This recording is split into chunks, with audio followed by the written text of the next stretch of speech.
రే ఏం చేస్తున్నావు? స్నానం చేస్తున్నావా? ఏది చూడు పైకి పైకి లేకు.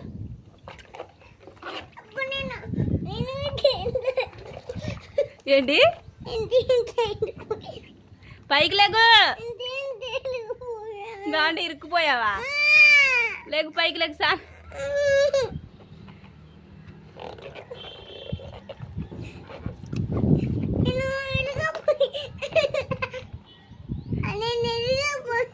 ఎందుకు కూర్చున్నావు దాంట్లో?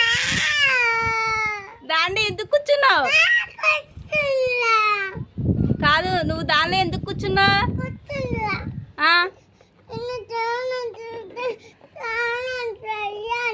స్నానం చేత కూర్చున్నా. ఏది చూడు చూడు. నేను దాంట్లో కూర్చోవద్దని చెప్పానా నిన్ను?